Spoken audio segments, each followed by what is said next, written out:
Hoy se ha conocido cómo funcionó la justicia en 2021 y cómo nos comportamos los riojanos, que al fin y al cabo también somos actores principales en esta escena. A priori, mejor que otros compatriotas, somos menos litigadores que en otras comunidades y a ello se suma que la Audiencia Provincial ha mejorado también la cifra de casos cerrados. Nos acompaña el presidente del Tribunal Superior de Justicia de La Rioja hoy en Punto de Encuentro, Javier Marca. ¿Qué tal? Muy buenas noches. Buenas noches. ¿Usted diría que la memoria judicial que ha presentado hoy es un termómetro más fiable para ver cómo está de salud la justicia o cómo estamos de salud los riojanos? Bueno, yo creo que es un análisis de la justicia en el año 2021, pero bueno, siempre tiene una implicación sobre qué sociedad da esos datos. Eso es evidente. Cuando la justicia va bien, por lo general la sociedad es una sociedad sana. Y usted, no sé si puede apartar los ojos, la mirada de jurista hacia los ojos de un ciudadano normal, pero a la vista de lo que ve en su trabajo cada día, ¿usted diría que estamos en una sociedad, al margen de las estadísticas, dejándolas afuera, estamos en una sociedad cada vez más conflictiva o no? No, yo no creo que la sociedad sea cada vez más conflictiva. Lo que sí sé es que los ciudadanos tienen cada vez un mayor conocimiento de sus derechos, una mayor comprensión de los mismos y, lógicamente, cuando piensan que han sido afectados en ellos, proceden a reclamar la tutela de los tribunales. A mí eso me parece una idea muy correcta y de una sociedad moderna. ¿Y usted cree que el delito por el que más se paga es el más deleznable? Quiero decir, el Código Penal es acorde a la gravedad. Hay un Código Penal en el que ustedes se basan a la hora de establecer las sentencias. Pero yo no sé si coincide con la gravedad jurídica, coincide con la gravedad con la que los ciudadanos vemos las cosas. Bien, la gravedad jurídica no la determinan los jueces. Como bien sabes, el Código Penal no lo elabora el Poder Judicial, sino que lo elabora el Parlamento de la Nación, el Poder Legislativo. Y ellos son los que, como más próximos a la sociedad, por razón de su nombramiento o designación en virtud de una elección popular, los que entienden que la sociedad considera que una determinada acción A debe tener una respuesta penal B y, sin embargo, otra acción debe tenerla más grave o más leve. Es una cuestión de sentimiento social, de sentimiento sociopenal, pero que no nos corresponde a nosotros como jueces evaluarlo. Nosotros estamos para aplicar la ley y no para criticarla. Me imagino el Código Penal es para ustedes como el catecismo para los cristianos, ¿no? O sea... Bueno, en realidad no se trata de que tengamos que ser unos conversos del Código Penal, pero somos unos aplicadores leales del mismo y tenemos que aplicarlo conforme a las normas de los que nos hemos dotado. Lo que no podemos hacer es inventos extraños para sortear determinados artículos o para punir más seriamente otros, porque nosotros personalmente consideremos que un hecho delictivo es más grave o menos. De todas maneras, quiero que sepas que en el ámbito de las penas hay siempre una horquilla penológica que se llama, es decir, el delito de homicidio será de 10 a 15 años de prisión. Bueno, pues ya de 10 a 15 el juez tiene la posibilidad de la individualización punitiva, es decir, de fijar dentro de esa horquilla penológica la pena que le parece más grave o la pena más acertada en relación al caso concreto, teniendo en cuenta la gravedad del hecho, las circunstancias del hecho y las circunstancias personales del autor. ¿Se dejan llevar por la conmoción? O sea, siempre se ha dicho que los médicos, lo mejor que puede hacer un médico es no empatizar en exceso con los pacientes, ¿no? Pero yo no sé si un juez que se le ve siempre como una persona como más recta, ¿no? a la hora del ejercicio, no quiere decir eso que los profesionales de la medicina no lo sean, pero me refiero a la figura, a la rectitud, ¿no? Es una persona que impone más respeto. ¿Se dejan llevar por la conmoción o las emociones los jueces? El que diga que no se siente conmocionado por determinados hechos delictivos cuando te lo relata la víctima en el acto del juicio, sería un simple. Por supuesto que te dejas, es decir, te podrías dejar llevar perfectamente por ese torrente de emociones, pero a nosotros se nos pide un ejercicio profesional concreto, igual que el cirujano por más que empatice, pues tiene que cortar por donde ha de hacerlo, pues el juez lo que tiene que hacer es interpretar ese medio probatorio y ver si tiene el valor o no de prueba de cargo, con un análisis estructural del mismo. La declaración no solamente es cómo declara a alguien y si llora o si llegas a empatizar con él o no, sino su relato fáctico es un relato coherente y coincidente con otros relatos anteriores y también compatible con los datos objetivos que obran en el procedimiento. Hacía usted referencia a las horquillas en las que se puede mover un juez a la hora de dictar sentencia y que normalmente lo hacen, bueno, normalmente no, siempre en función de lo que dice el Código Penal, y que no se hace una condena punitiva, más punitiva de lo que corresponde a sabiendas, pero siempre ha estado ahí flotando en el ambiente determinadas sentencias a las que quizá los periodistas o quizá la sociedad le ponemos el San Benito de ejemplarizantes que tiene. Sí. ¿Hay sentencia ejemplarizante? La sentencia ejemplarizante no es buena. Ya te digo mi opinión personal. Es decir, la sentencia tiene que ser justa. Las sentencias no están para dar ejemplo de nada. Si alguien por esas circunstancias concurrentes necesita prisión permanente revisable, pues se le pone prisión permanente revisable, pero no para ejemplificar y que no se vuelvan a cometer delitos con una especie de propósito de prevención general o de prevención especial para que ese sujeto no reincida en el delito. No, el Código Penal no está para eso. No está para eso. El Código Penal está para atribuir la sentencia justa a la conducta delictiva que se haya cometido. Eso es lo que hay. De hecho, bueno, una condena puede ser ejemplarizante sin intención de que lo sea. Posiblemente sí. A la sociedad una condena sobre determinados hechos le puede servir para que alguien se lo piense dos veces antes de cometer un delito similar. No, sin duda alguna. Es decir, una de las finalidades de la pena, claro, en nuestra Constitución española se hace referencia a que las penas privativas de libertad tienen como finalidad la reeducación y reinserción social, pero hay otros fines de la pena.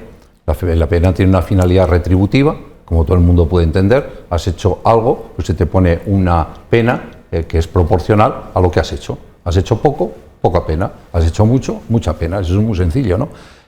Y aparte de esa finalidad retributiva, también tiene unas finalidades de prevención general y prevención especial. Prevención general es que el resto de los delincuentes que pensaban hacer eso se lo piensan. Y la prevención especial es que ese propio delincuente no lo vuelva a hacer. Esos son los cuatro fines de la pena que aparecen en nuestro Código Penal y en todos los códigos penales europeos. Ese mismo delincuente o quizá otro, porque por ejemplo con los disturbios del Espolón del año del 31 de octubre del 2020, por ejemplo, a más de un jurista yo le he escuchado decir, a más de uno se le van a quitar las ganas de volver a alborotar.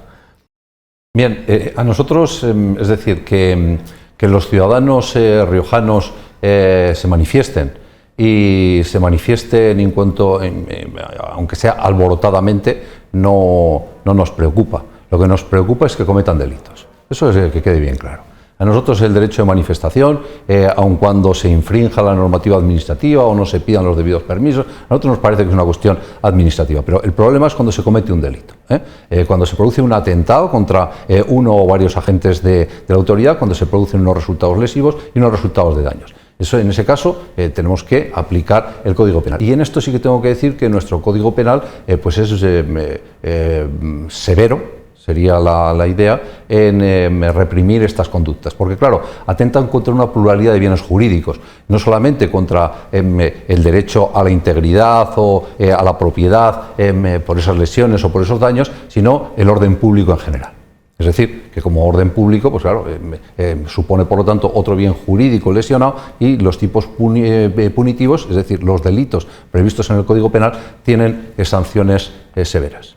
Habla de severidad en el Código Penal español. Una medida, una figura que siempre ha sido polémica en los últimos años es la de la prisión permanente revisable, a la que usted acaba de hacer una leve referencia hace unos minutos. ¿Qué balance haría usted del periodo en el que esa figura se ha podido sentenciar con ella en nuestro país? Sí, yo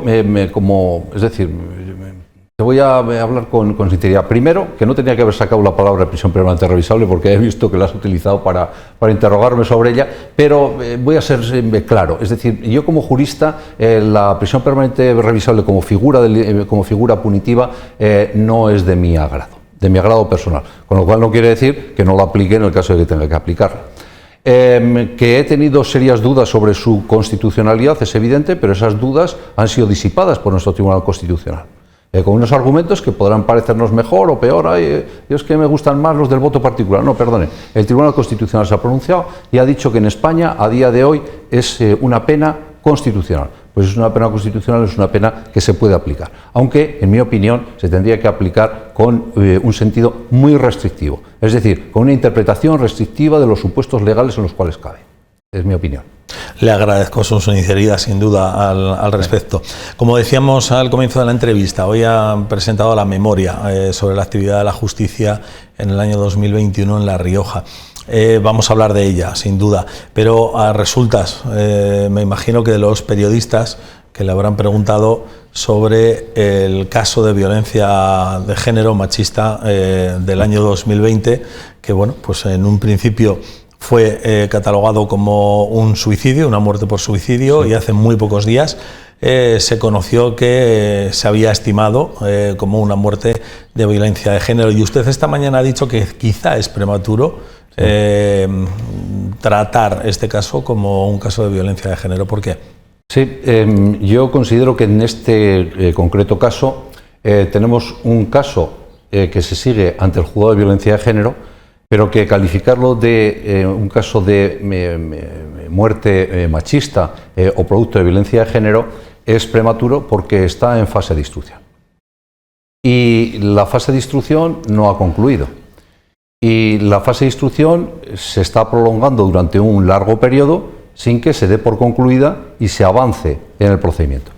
Sobre esto voy a aprovechar, ¿verdad?, ya que estamos aquí, porque los ciudadanos suelen saber mucho de los juicios americanos y muy poco del procedimiento penal español. Nosotros en el procedimiento que manejamos con mayor asiduidad, que es el procedimiento de diligencias previas, tiene tres fases. Una fase de instrucción, que es de investigación, una fase intermedia, donde se acusa y se defiende, y una fase de juicio oral. Bien, cuando tú estás instruyendo y acabas la instrucción, es el juez instructor el que decide, no es la policía, ni el Ministerio de Interior, ni el Ministerio de Igualdad, no, es el juez instructor porque lo fija la ley de enjuiciamiento criminal, el que determina qué es lo que hace con ese procedimiento. Y dentro de las posibilidades técnicas que hay dos que son muy claras. Una, archiva el procedimiento porque no hay indicios suficientes para decir que hay un delito.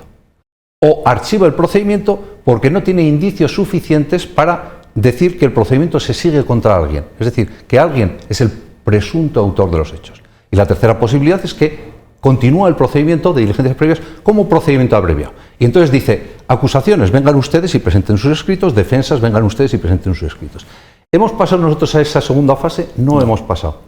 Si no hemos pasado es porque todavía no se ha decidido. ¿Por qué? Porque en este momento no habrá los indicios sólidos que se precisan para dar ese siguiente paso. Entonces, la natural prudencia nos obliga a decir que todavía no tenemos un caso que sea presuntamente de violencia de género. No lo podemos decir, porque hay un principio de presunción de inocencia que yo estoy obligado a respetar. Y claro, con esa explicación, esa aclaración, matización importante que usted acaba de hacer, de alguna manera lo que ha ocurrido en los últimos días no voy a decir que les condicione, porque ustedes tendrán que hacer lo que tengan que hacer, lógicamente desde el punto de vista jurídico, pero les dificulta el trabajo. Bien, lo que no contribuye es a mejorar el trabajo, es decir, a mis jueces y magistrados, sobre todo a los jueces de instrucción, yo lo que pido siempre es que les dejen trabajar con autonomía. Desde el ámbito político, la verdad que en muy pocas ocasiones, por decir nunca, ha habido una injerencia, ni la hay, ni siquiera en este caso, hay una injerencia del poder político en el poder judicial. Hay un respeto escrupuloso entre los poderes del Estado en La Rioja. El poder ejecutivo, poder legislativo y poder judicial, la verdad que no hemos tenido ni seguimos teniendo problemas, pero es bueno que cuando se hacen determinadas manifestaciones también el poder judicial fije posición y diga qué es lo que cree que ocurre en un determinado supuesto. ¿Qué es lo que más le preocupa de la situación actual de la justicia en La Rioja? Esta mañana usted pues pedía el 6º magistrado para la audiencia provincial, que por cierto creo que también lo pidió en el año 2019. Sí. Han pasado 3 años y usted 18, sigue pidiendo lo mismo. Y en el 17. Mala señal. No, mala señal no, se han buscado un mal enemigo. Yo soy como una gota malaya, ¿no? A mí es que tampoco me ofendo demasiado porque no me den lo que pido, pero seguiré pidiéndolo en todas mis memorias anuales. Nosotros, mi gran preocupación es que la justicia no se le dote de los medios personales y materiales que necesita. Yo lo que necesito lo pido. Si me lo dan, encantado de la vida y alabo la acción política. Y si no me lo dan, pues soy una persona, ¿verdad?, que no le pasa nada por esperar y reiterar la petición. Yo solo he estado en La Rioja, voy a cumplir 5 años en julio y por lo tanto se cumple mi mandato. Pero en 5 años se ha creado una plaza que ha sido el tercer juzgado de lo penal, de lo cual estoy súper feliz y súper agradecido. ¿Se pedía esa plaza desde hace mucho tiempo? Sí, al final se ha conseguido. Ahora la plaza de la audiencia y otras 3 plazas más se están pidiendo como necesidad imperiosa de la planta judicial de La Rioja. Sí, y la seguiré pidiendo este año. El año que viene a lo mejor solo pido 3. Dependerá de si me dan una.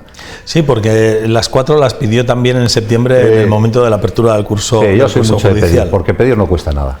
Claro, usted no, la justicia está supeditada como todo a los presupuestos. Me imagino que si no le dan todo lo que pide es por una cuestión de problema presupuestario, pero yo pregunto, ¿no es más importante que la justicia funcione perfectamente a que, por ejemplo, tengamos unas autovías de maravilla por las que circular a 120? Lo digo porque circular a 120 o a 110 podemos llevarlo mejor o peor, pero una justicia que no sea justa y que no funcione bien, yo creo que eso es un perjuicio irreversible en la vida de una persona. Sí.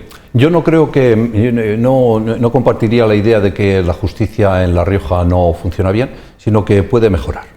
No digo que no funcione bien. Sí, pero bueno, para dejarlo claro desde un principio.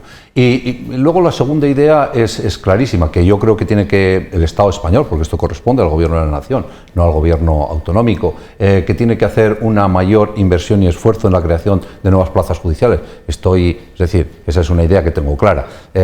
Nosotros tenemos 11,7 jueces por cada 100.000 habitantes. 11,7. La media europea son 17,7. De 11 a 17 van muchos jueces. Cuantos más jueces hay, se puede redistribuir el trabajo y se puede hacer una justicia de más calidad. No porque las sentencias sean mejores, sino porque se van a dictar en un plazo razonable y por lo tanto va a haber una justicia de mayor calidad.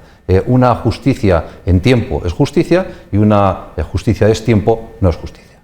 Por eso, esto ya es su opinión, sí. Por eso debería haber más presupuesto para justicia, sí. Lo digo bueno, yo. Con el mismo presupuesto porque se lo gasten en jueces, a mí me da igual de dónde saquen el dinero, ese no es mi problema. El dato de la eficiencia y la efectividad como usted acaba de decir, cuanto más recursos, cuanto más personal, más justa es la justicia y más rápida. Sí. Un 33% más de casos resueltos en el año 2021 que el año anterior. Sí. Hemos resuelto más casos que el año anterior y lo hemos hecho con el mismo personal. Es decir, somos 37 jueces y de ahí no pasamos. En realidad tendríamos que ser 39, pero como consecuencia de que no se pueden hacer designaciones discrecionales, pues tenemos un presidente de la audiencia que no se ha renovado, se jubiló y no nos pueden nombrar a nadie, y tenemos una magistrada de la Sala Civil y Penal que se ha jubilado también, y que no la pueden nombrar, porque son nombramientos discrecionales que el Consejo General del Poder Judicial no puede hacer estando en situación de interinidad, en virtud de una normativa que se ha establecido. Bien, hemos resuelto más. ¿Por qué? Pues primero, diría porque se han esforzado mucho mis compañeros. Y cuando digo compañeros no digo jueces y magistrados, estoy hablando de todo el personal al servicio de la Administración de Justicia, que sin ellos no somos nadie. De los fiscales, de los abogados, de los procuradores, de los graduados sociales, de los jueces de paz. Todos. Sí, ¿por qué hemos resuelto más? Porque se han acabado más asuntos y se han puesto encima de la mesa. decir, en la época de la pandemia, como bien sabrás, hubo una época en la que solamente se trabajaba en diligencias esenciales y hubo una paralización de la tramitación de asuntos ordinarios, salvo que aquellos que reunían el concepto de diligencias esenciales.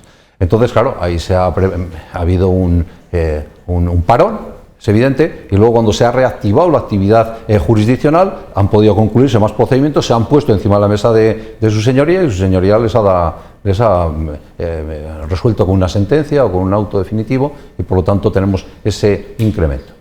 Un incremento de casos resueltos, sí. Incremento también del número de causas que se abren en la instancia judicial en La Rioja. ¿Dónde se han abierto más? ¿Cuáles son las secciones en las que más se litiga? Yo creo que por volumen total de asuntos, sin duda alguna, es la civil, después la penal, luego la contenciosa administrativa y finalmente la social, en mi opinión, sobre volúmenes generales, ¿no? Porque vas viendo el volumen de asuntos. Pero claro, se ha litigado más, han entrado más asuntos. ¿Por qué? Pues porque ha habido gente que estaba preocupada por otras cosas y no por poner una demanda. Eso es así. Claro, es decir, que cuando los problemas de la pandemia te obligaban a estar en casa, pues uno estaba para poner pocas demandas, ir al juzgado con los... es lo que hay, es decir, en mi opinión. Entonces ese periodo de descompresión, pues luego nos viene ahora. Lógicamente. Sí. ¿Usted cree que se litiga con su perspectiva profesional y con lo que usted ve cada día en los juzgados? Evidentemente el derecho a litigar de cada ciudadano ahí está. Pero ¿se litiga en exceso? ¿Llegamos a los tribunales para asuntos que no deberíamos llegar? Es decir, la reducción de la litigiosidad me vendría muy bien para mis números y para el trabajo de mis compañeros, pero no creo que se litigue en exceso, en La Rioja, porque nuestra tasa de litigiosidad es la más pequeña de toda España. Nosotros, por cada 1000 habitantes, presentamos 95 causas, cuando la media nacional es de 135. Luego nosotros, en La Rioja, litigamos menos que la media nacional y menos que el resto de las comunidades autónomas. Ahora, ¿se litiga sin necesidad? Yo creo que no.